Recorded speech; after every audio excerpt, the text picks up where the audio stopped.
الحمد لله وكفى وسلام على عباده الذين اصطفى أما بعد فأعوذ بالله من الشيطان الرجيم بسم الله الرحمن الرحيم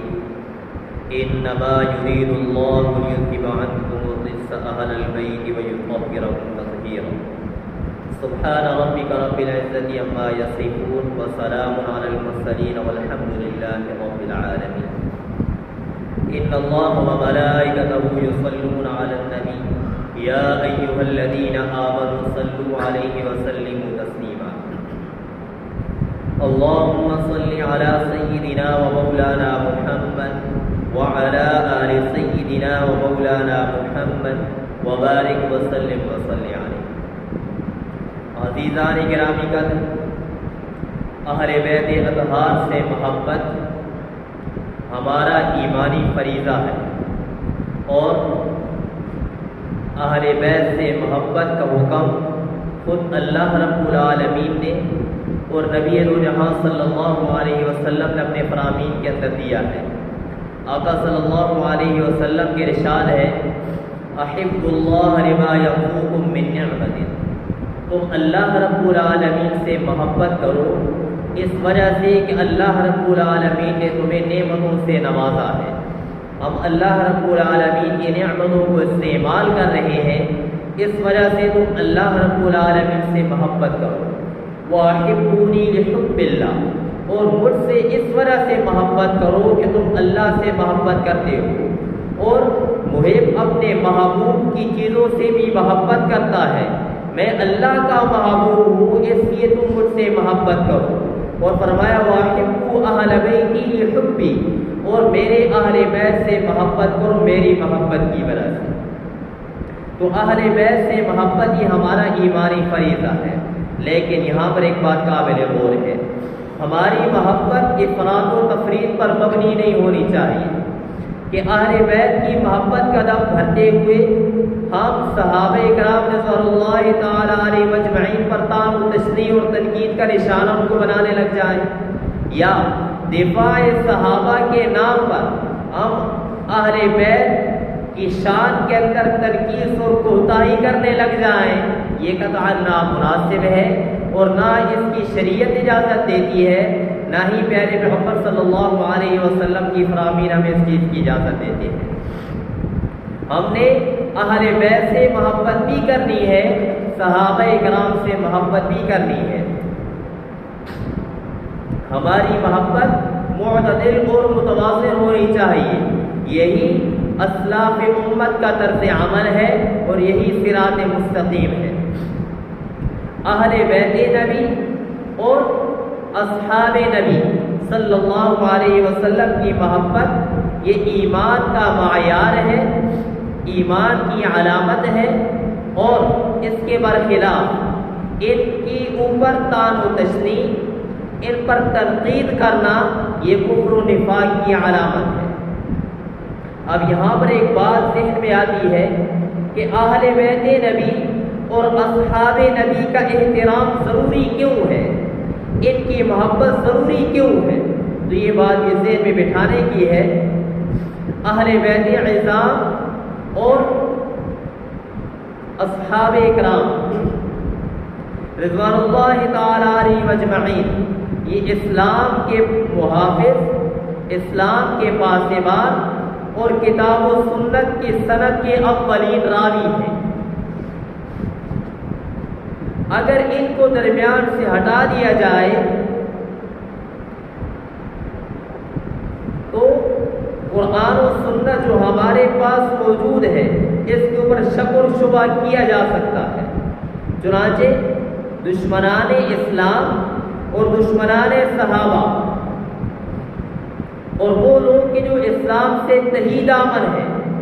جن کو اسلام کا دور سے بھی جن کا واسطہ نہیں ہے،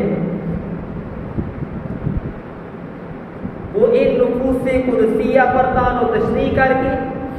ان کے متعلق شکوک و شبہات ڈال کر کے، ان کی آپس کے اندر جو مشاجرات اور اختلافات ہوئے ہیں ان کو اجاگر کر کے لوگوں کے قلوب و اذہان کو ان سے بدظن کرنے کی کوشش کرتے ہیں، تاکہ لوگ اصحاب نبی صلی اللہ علیہ وسلم سے بدتر ہو جائیں اور اس کے نتیجے میں اسلامی عقائد، اسلامی نظریات پر تنقید کرنا تاکہ ہمارے لیے آسان ہو جائے۔ لیکن قرآن مجید کے اندر اللہ رب العالمین کا بھی واضح اعلان ہے۔ اللہ نے فرمایا یریدون لیطفئوا نور اللہ بافواہہم، یہ اپنے منہ سے اللہ کے نور کو بجھانا چاہتے ہیں، لیکن واللہ متم نورہ ولو کرہ الکافرون، اگرچہ یہ کافر لوگ اس کو ناپسند ہی کیوں نہ سمجھے، اللہ رب العالمین اپنے نور کو پورا کر کے رکھیں گے۔ عزیزان گرامی، اب یہ بات ذہن میں آتی ہے اہل بیت کون ہیں؟ اصحاب نبی، نبی کے صحابہ تو وہ لوگ ہیں جنہوں نے ایمان کی حالت میں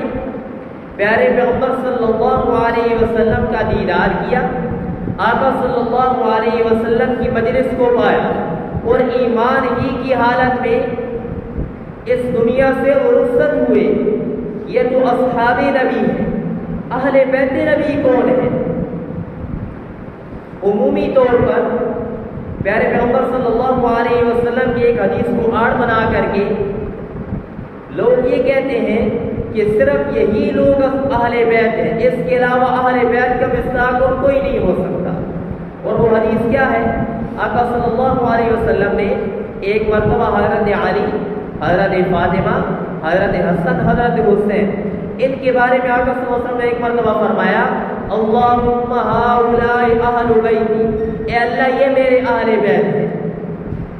اب لوگ اس حدیث کو آڑ بنا کر کے کہتے ہیں کہ آقا صلی اللہ علیہ وسلم کے اہل بیت صرف یہی ہیں، اس کے علاوہ اور کوئی اہل بیت نہیں ہے۔ تو ایک بات سمجھنے کی ہے، اہل بیت کہتے ہیں کس کو ہے؟ اہل بیت کا مطلب ہوتا ہے گھر والا، گھر والی، یہ اہل بیت کا مطلب ہے۔ اور قرآن مجید کے اندر یہ اہل بیت کا لفظ قرآن کا اللہ نے کن کے لیے استعمال کیا ہے؟ تو جو آیت کریمہ میں نے آپ کے سامنے پڑھی ہے، اس آیت کریمہ سے پچھلا جو رکوع ہے، اس پورے رکوع کے اندر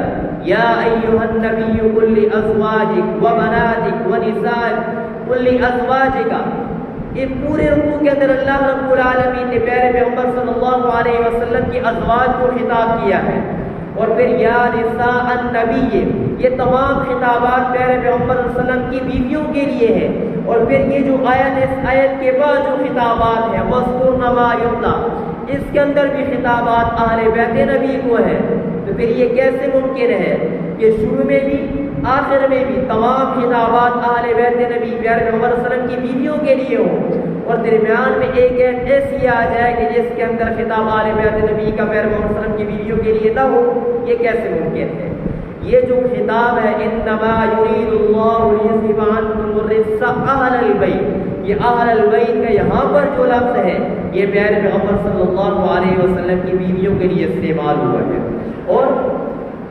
20ویں پارے کے اندر حضرت موسیٰ علیہ السلام کا قصہ اللہ نے بیان کیا،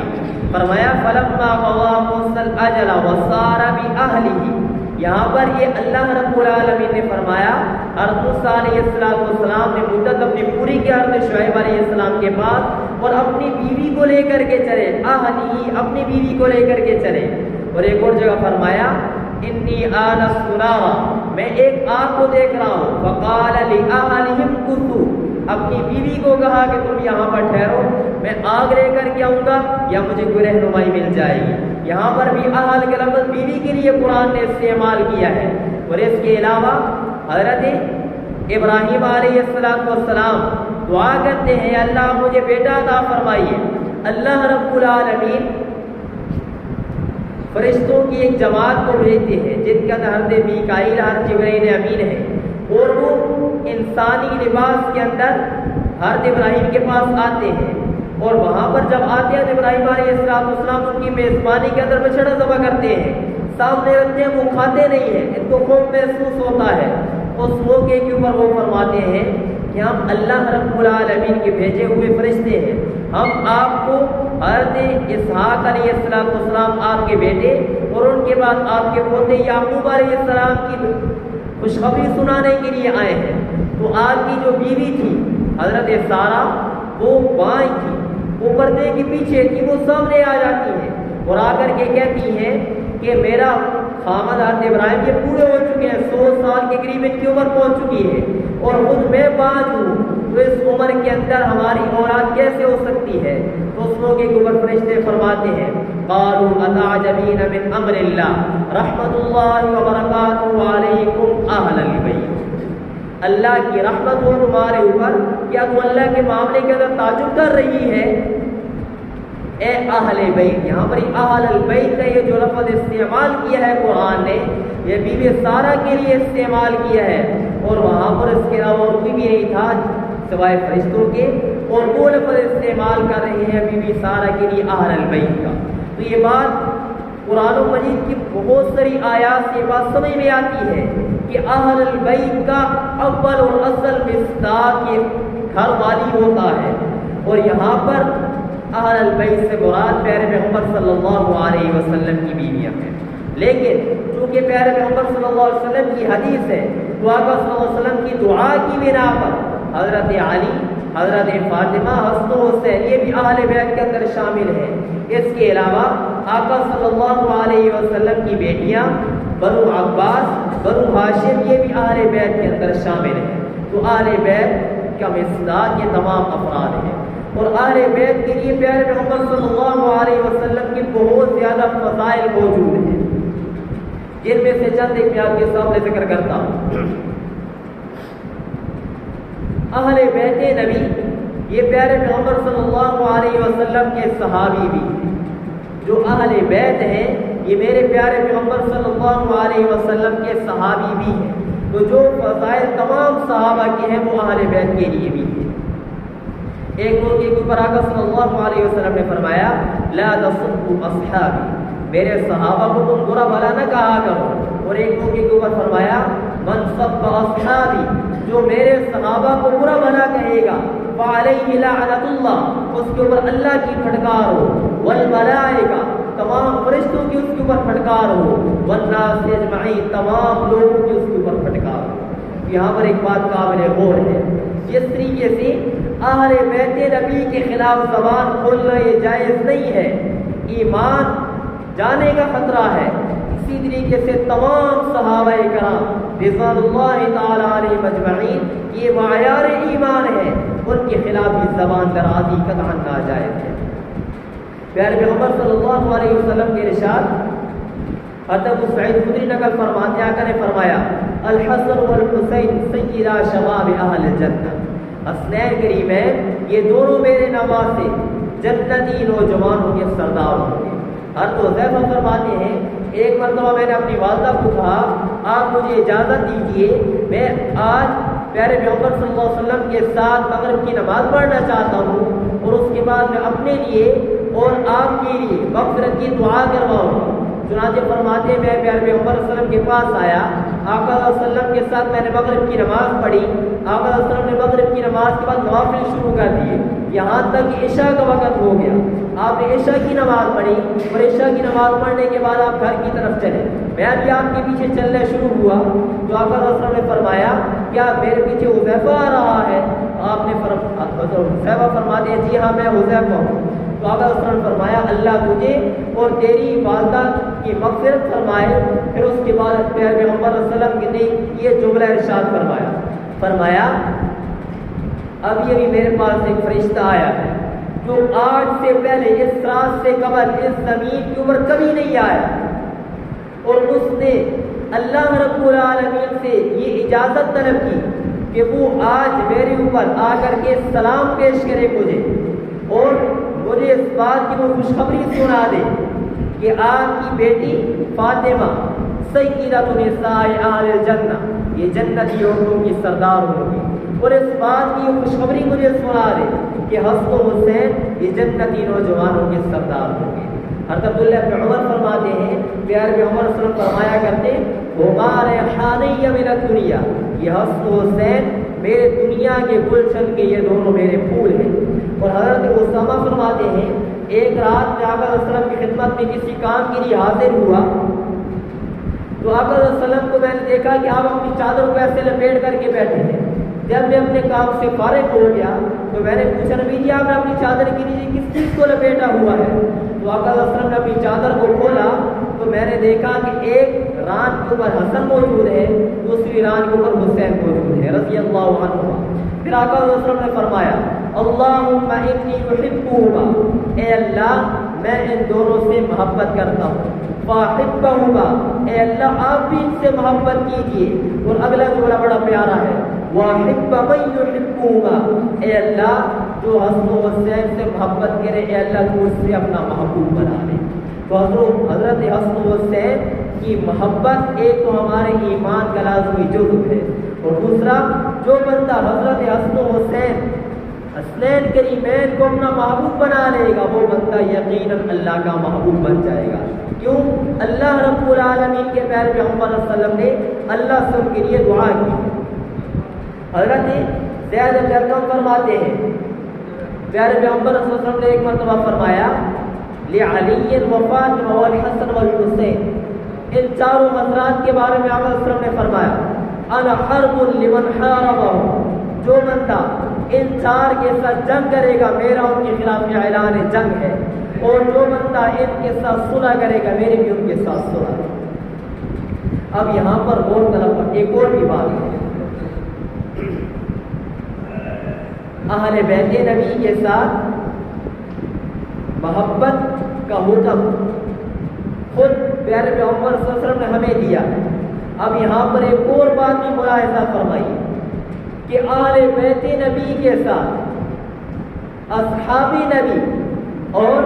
خلفائے راشدین کی محبت کا کیا عالم تھا۔ خلفائے راشدین خصوصاً ابو بکر و عمر اہل بیت کے ساتھ کس انداز سے محبت کیا کرتے تھے؟ حضرت ابو بکر رضی اللہ تعالیٰ عنہ کا ارشاد ہے، فرماتے ہیں مجھے اس ذات کی قسم جس کے قبضے قدرت کے اندر میری جان ہے، لقرابۃ رسول اللہ صلی اللہ علیہ وسلم احب الی ان اصل من قرابتی، پیارے پیغمبر صلی اللہ علیہ وسلم کی قرابت کے ساتھ صلہ رحمی کا معاملہ کرنا مجھے اس سے زیادہ پسندیدہ ہے کہ میں اپنے رشتہ داروں کے ساتھ صلہ رحمی کا معاملہ کروں، یعنی اپنے رشتہ داروں سے بڑھ کر کے مجھے پیارے پیغمبر صلی اللہ علیہ وسلم کی قرابت زیادہ عزیز ہے۔ اور ایک موقع کے اوپر حضرت عبداللہ بن عمر یہ ارشاد نقل فرماتے ہیں، فرمایا قربہ محمد فی اہل بیت، پیارے پیغمبر صلی اللہ علیہ وسلم کہ اہل بیت کے معاملے میں خاص خیال رکھو، یعنی ان کا ادب و احترام خاص ملحوظ خاطر رکھو۔ اور حضرت عمر رضی اللہ تعالیٰ عنہ نے ایک مرتبہ فرمایا اے فاطمہ میں دیکھتا ہوں کہ لوگوں میں سب سے زیادہ پیارے پیغمبر صلی اللہ علیہ وسلم کو اگر کسی سے محبت ہے تو اے فاطمہ وہ تو ہے، اور میں اس بات کی قسم اٹھاتا ہوں کہ پیارے پیغمبر صلی اللہ علیہ وسلم کے بعد لوگوں میں سے اگر مجھے سب سے زیادہ اگر کوئی عزیز ہے تو اے فاطمہ تو مجھے سب سے زیادہ عزیز ہے، کیوں کہ تو پیارے پیغمبر صلی اللہ علیہ وسلم کی بیٹی ہے۔ اور ایک دوسرے مقام کے اوپر امام ذہبی رحمہ اللہ نقل فرماتے ہیں کہ حضرت عمر رضی اللہ تعالیٰ عنہ جب سالانہ وظائف تقسیم فرمایا کرتے تھے تو حضرت علی رضی اللہ تعالیٰ عنہ کو جو وظیفہ مقرر فرماتے ہیں 5000 درہم آپ حضرت علی کے لیے مقرر فرماتے ہیں، تو وہی 5000 درہم حضرت حسن و حسین میں سے ہر ایک کے لیے مقرر فرمایا کرتے تھے۔ اور مقرر کیوں فرمایا کرتے تھے؟ فرماتے بِقَرَابَتِهِمَا مِن رسول اللہ، کیوں کہ ان دونوں کی پیارے پیغمبر صلی اللہ علیہ وسلم کے ساتھ قرابت اور رشتہ داری ہے، اس وجہ سے ان کے لیے بالخصوص آپ یہ وظیفہ مقرر فرمایا کرتے تھے۔ اب یہاں پر ایک اور بات قابل غور ہے،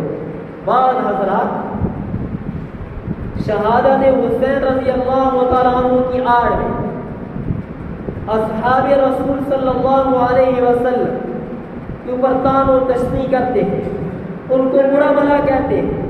یہاں پر یہ بات سمجھنے کی ہے، ذہن نشین کرنے کی ہے، جو حضرات جو لوگ پیارے پیغمبر صلی اللہ علیہ وسلم کے نواسے حضرت حسین رضی اللہ تعالیٰ عنہ کی قتل کے اندر شریک ہوئے ہیں، قاتلین حسین کے اندر جنہوں نے حصہ لیا ہے، وہ لوگ جنہوں نے حضرت حسین رضی اللہ عنہ کو شہید کرنے کا جنہوں نے حکم صادر کیا ہے، جو بھی پیارے پیغمبر صلی اللہ علیہ وسلم کا محب ہوگا وہ یقیناً قاتلین حسین کے اوپر لعنت کرتا ہے، ان کو برا بھلا کہتا ہے، ان کو یقینی طور پر برا بھلا کہے گا۔ کن کو؟ کہ جو قاتلین حسین ہیں، جو حضرت حسین رضی اللہ عنہ کے قتل کے اندر شریک ہوئے ہیں، یا جنہوں نے حضرت حسین رضی اللہ عنہ کے قتل کو اچھا سمجھا ہے، وہ تمام اللہ کی نظروں کے اندر مقبوض ہیں، ملعون ہیں۔ تمام اہل سنت ان کو اچھی نگاہ سے نہیں دیکھتے، بری نگاہ سے دیکھتے۔ لیکن پھر وہی بات ہے کہ کچھ لوگ حضرت حسین رضی اللہ تعالیٰ عنہ کی شہادت کی آڑ لے کر کے، تاریخ کی آڑ لے کر کے، قرآن و سنت سے منہ موڑ کر کے صحابہ کو برا بھلا کہتے ہیں۔ یہ بات بھی سمجھنے کی ہے۔ یقیناً صحابہ کرام رضوان اللہ تعالیٰ علیہ مجمعین میں سے کوئی بھی ایسا نہیں تھا کہ جو حضرت حسین رضی اللہ عنہ کے شہید ہونے کے یا آپ کو قتل کرنے کے انہوں نے تعاون کیا۔ قطعاً کوئی بھی صحابی ایسا نہیں تھا، نہ کوئی صحابی ایسا تھا، نہ ہی آپ صلی اللہ علیہ وسلم کے صحابہ کے ساتھ محبت کرنے والا کوئی ایسا تھا۔ تو اس لیے پیارے پیغمبر صلی اللہ علیہ وسلم کے صحابہ کو برا بھلا کہنا یہ قطعاً نامناسب ہے۔ تو خلاصہ کلام کیا ہے؟ تمام صحابہ کرام سے محبت، اہل بیت اطہار سے محبت، یہ اہل سنت والجماعت اس کو اپنا ایمانی فریضہ سمجھتے ہیں۔ تو اس کے تمام سے محبت کرنا یہ لازمی اور ضروری ہے، یہ ایمان کی علامت ہے۔ پیارے پیغمبر صلی اللہ علیہ وسلم نے فرمایا آیت الایمان حب الانصار، انصار سے محبت یہ ایمان کی علامت ہے۔ وہ آیت النفاق بغض الانصار، اور انصار سے بغض اور عداوت اور نفرت کرنا